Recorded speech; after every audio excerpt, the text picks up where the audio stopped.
Hola, mis chiquitos bellos y hermosos, ¿cómo están mis amores bonitos? Vamos a continuar con este tema tan interesante que estamos hablando de los tipos de títeres, ¿cierto? Entonces, recordemos que un títere, ¿cierto? Es un elemento que nosotros manipulamos, ¿cierto? Para representar o para caracterizar un personaje y que a través de su expresión, a través de sus movimientos, a través de la voz que le damos, ¿cierto? Podemos lograr no solamente contemplar y desarrollar una gran obra de teatro, sino cautivar y llegar a los corazones de muchas personas. Entonces, nosotros ya habíamos tenido la oportunidad, ¿cierto?, de revisar en el video anterior los títeres que se manipulaban desde abajo, ¿cierto? Hablábamos del títere de guante, del títere de varillita, del títere de dedito, ¿cierto? Que eran títeres, ¿cierto?, que siempre tenían como su manipulación desde abajo. Hoy vamos a revisar esos títeres que tienen la manipulación desde arriba, ¿cierto? Pues cuando nosotros hablamos de una manipulación desde arriba es como un sistema de mecanismo un poco más complejo, ¿cierto? Pero que requiere pues obviamente una preparación. Entonces, como su nombre lo indica, se manipulan desde arriba para lograr efectos de movimientos muy llamativos y con gran expresividad, especialmente en lo que tiene que ver con brazos, cabeza, extremidades, entre otros. Entonces, por eso es tan importante. Entre ellos, pues empezamos con las marionetas. Estas marionetas son de hilo, se refieren a un títere que se articula, como su nombre dice, con muchos hilos, ¿cierto? Estos hilos, por lo general, se sostienen a una tablita. Esa tablita, ¿cierto? A veces es con una serie de cruces y cada uno de los cruces pues va a generar un movimiento. Entonces, por lo que podemos ver, por ejemplo, acá los bracitos están aquí conectaditos a esta puntica de la tablita, este bracito a la otra puntica, esta piernita está conectadita aquí a esta parte y la otra también. Entonces, ¿qué haces? Cuando quieres mover o subir esta piernita o doblarla, pues mueves esa partecita de la tablita. Si lo que quieres es mover el brazo, que se doble, que suba, que baje, entonces eso va a generar esos efectos de movimiento. Estos efectos especialmente son para lo que tiene que ver con expresión corporal. En obras donde de pronto el personaje se acuesta, tiene que caminar, tiene que trotar, tiene que hacer expresiones con su rostro, de pronto con sus brazos, de pronto tiene que hacer una serie de elementos, o es digamos una obra recreativa, una obra deportiva, pues las marionetas de hilo son espectaculares para ayudarnos a favorecer la obra.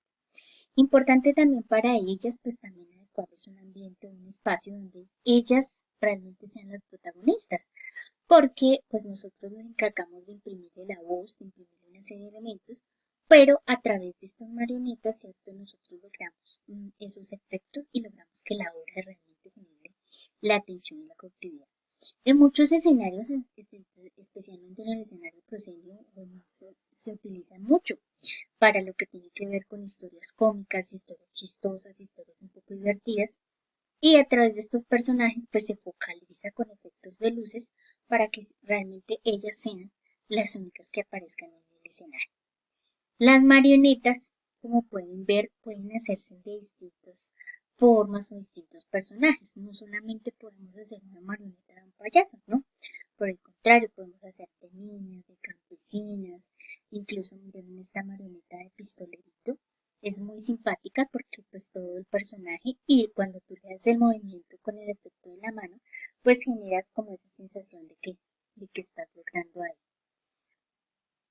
Hay unos títeres que son también manipulados desde arriba y son muy especiales. Estos se llaman títeres con varilla a la cabeza. Es una variante, digamos, un poquito de la marioneta.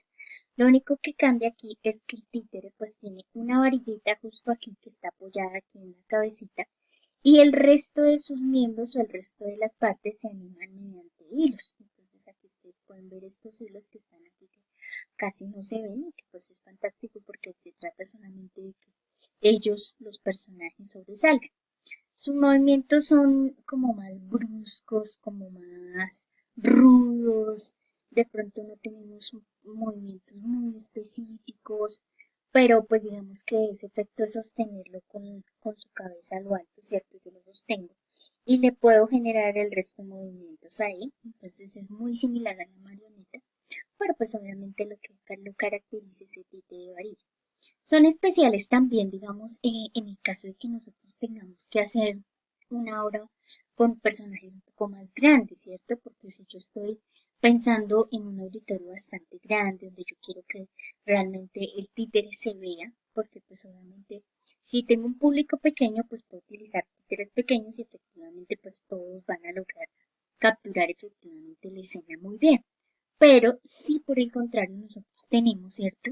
Un auditorio bastante amplio o incluso, por ejemplo, es un auditorio en un plano casi callejero porque estamos casi en una vía o algo, tenemos que hacer la representación, pues este títere varilla a la cabeza funciona muy bien por el tamaño. Se sostiene muy bien y se articula muy bien. Entonces, si quiero colocarle un vestuario más denso, eso funciona muy bien. Entonces, miren acá, por ejemplo, tenemos dos personajes. Efectivamente, la varilla está sosteniendo el cuerpo y le da la rigidez al personaje. Y estos hilos me ayudan a mí a hacerle el movimiento. Entonces, como ustedes ven, parecen ser personas extremadamente grandes, que incluso, por ejemplo, en el cine o en la televisión, pues se fortalecen bastante. Entonces, es muy adecuado, es muy pertinente. Tenemos también títeres que son manipulados desde atrás. Ya vimos que pues hay títeres que los manipulamos desde abajo, otros que se pueden manipular desde arriba y estos incluso se manipulan desde atrás.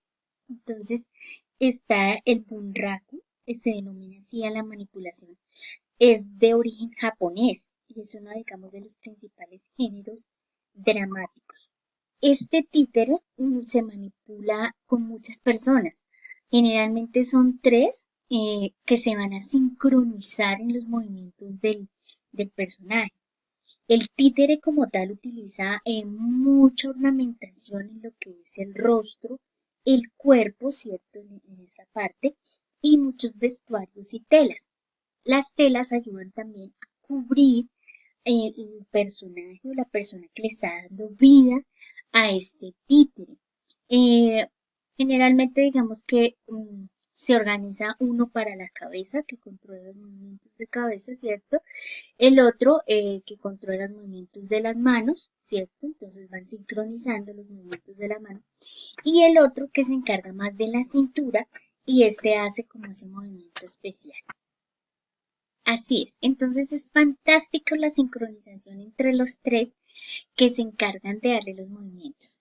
Hay otro tipo de bunraku que ya está un poco más actualizado y se incluyen más personas y se generan movimientos de los pies, incluso se generan movimientos entre parejas, entonces van sincronizando y los dos títeres gigantes pues van haciendo todo el tipo de articulación y movimientos. Aquí vemos, por ejemplo, este es una pareja y efectivamente pues los dos son las personas que le están dando esa vida y esa caracterización al personaje o al títere. Aquí ella, la dama, muy vestida, muy colorida, con muchas telas, con mucho esto y eso precisamente pues sirve para ocultar un poco la persona que está dándole vida al personaje, ¿no? Y él, por su parte, pues también con sus telas, con su cubrimiento, con sus articulaciones. Si vemos, por ejemplo, aquí él utiliza una de sus manos para hacer o generar los movimientos en la parte de la cabeza, otra para generar los movimientos en los brazos. Entonces, ese tipo de articulaciones y sincronizaciones perfectamente cada uno de los personajes le va logrando desarrollar. Entonces, es muy interesante, mis chiquitos bellos, ver cómo a través de este arte japonés, pues también se desarrolla la cultura del títere, la creación, la puesta en escena. En esto también se recomienda mucho que las personas que le están dando vida al personaje generalmente utilicen ropa oscura y que les permita también cubrir su rostro para que finalmente nosotros como público o audiencia, ¿cierto? Nos dejemos capturar o llevemos la atención y concentremos toda nuestra atención y precisamente en estos personajes y en estos títeres. Hay otro tipo de títeres que también se manipulan desde atrás, ¿cierto? Y estos títeres son títeres de mesa. Están inspirados también en la misma técnica anterior que les mencionaba, la técnica del bunraku japonesa, y el titeritero, ¿cierto? Se coloca detrás del muñeco. A través de mecanismos complejos, ¿cierto? Como con palillos, con hilos, con una serie de elementos, pues le va dando este movimiento a sus personajes o a sus títeres.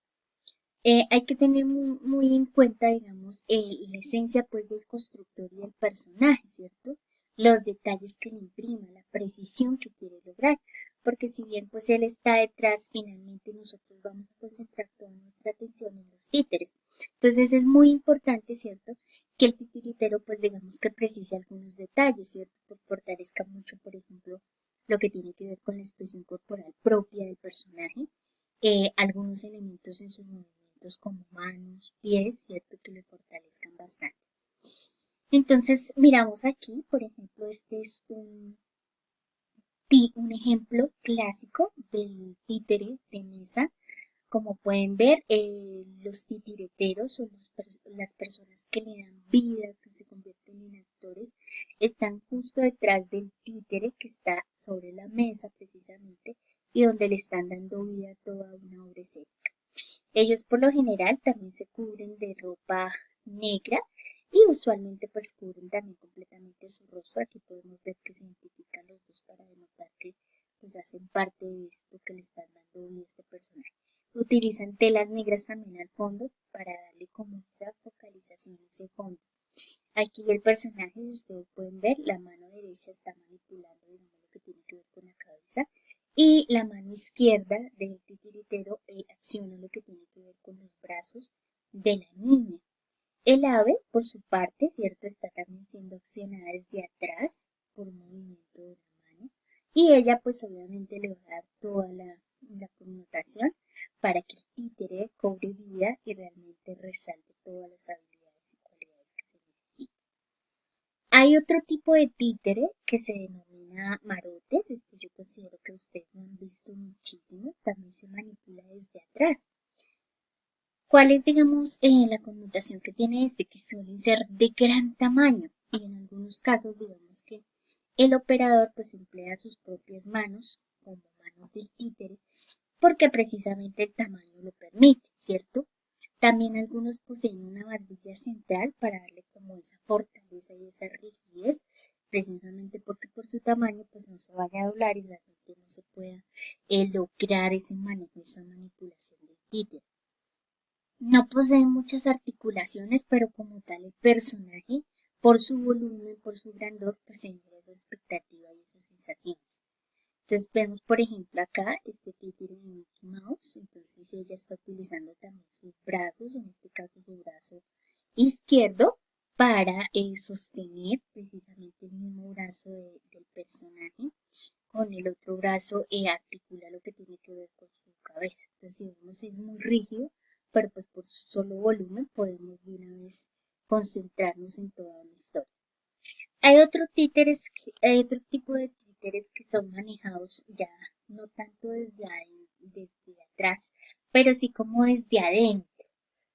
Digamos que el personaje, el titiritero, se va a cubrir completamente con su personaje y desde adentro va a hacer toda una serie, digamos, de connotaciones en su presentación.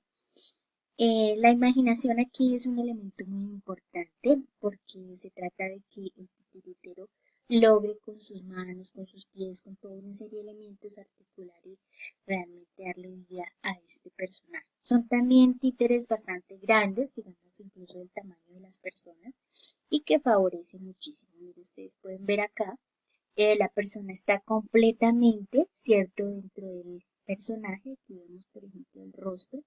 Miren aquí el rostro del personaje, ¿cierto? Ellos se cubren completamente con este personaje, con los pies, entonces los pies parecen los pies del personaje. Y por ejemplo se utiliza mucho en los muñecos animados, a veces, ¿cierto? Esos disfraces gigantes, ¿cierto? Que encontramos en tiendas de cadena, entonces son títeres bastante grandes y que generan muchas sensaciones que precisamente cuando el mismo creador puede tener ese dominio, es interesante. Hay un último títere que les dejo acá para que ustedes lo conozcan y es el títere digital, es de la última generación. Son ejecución de figuras en 3D y en 2D en animaciones digitales y entornos virtuales, que pues cambia un poquito toda la evolución de todo el